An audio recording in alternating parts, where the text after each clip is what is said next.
యువనేత తెలుగుదేశం పార్టీ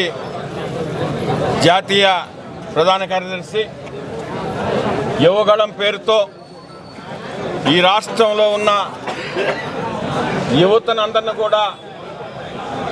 ఈ అరాచక పాలన నుంచి మేల్కొల్పే విధంగా తయారు చేసిన మా ఆరాధ్య నాయకుడు శ్రీ నారా లోకేష్ బాబు గారి జన్మదిన వేడుకల్ని ఈరోజు నెల్లూరు రూరల్ ఎమ్మెల్యే గారి కార్యాలయంలో నెల్లూరు రూరల్ నియోజకవర్గ తెలుగుదేశం పార్టీ నాయకులు కార్యకర్తలు అందరం కలిసి కూడా జరుపుకుంటా ఉన్నాం. ఈ ఆంధ్రప్రదేశ్లో వైఎస్ఆర్ కాంగ్రెస్ పార్టీ ప్రభుత్వం వచ్చిన తర్వాత అటు ప్రజలు కానీ ఇతర పార్టీల నాయకులు కానీ కార్యకర్తలు కానీ బయటికి రాలేని పరిస్థితుల్లో యువగళం పేరుతో భారతదేశం అంతా ఒక్కసారి ఆంధ్రప్రదేశ్ వైపు చూసే విధంగా చేసిన మా యువ నాయకుడు శ్రీ నారా లోకేష్ బాబు గారు యువగళం పేరుతో ఎన్ని ఆటంకులు అడ్డులు వచ్చినా ఎక్కడ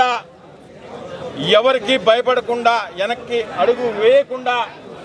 తెలుగుదేశం పార్టీ కార్యకర్తలను నాయకులను అందరినీ సమన్వయం చేసుకుంటూ ప్రతి నియోజకవర్గంలో కూడా స్థానికంగా ఉన్న సమస్యలను తెలుసుకుంటూ ఎప్పటికప్పుడు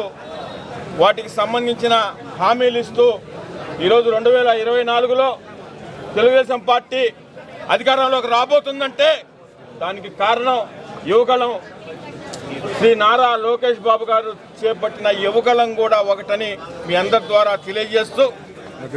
శ్రీ నారా లోకేష్ బాబు గారు నిండు నూరేళ్లు సుఖ సంతోషాలతో ఆయుర ఆరోగ్యాలతో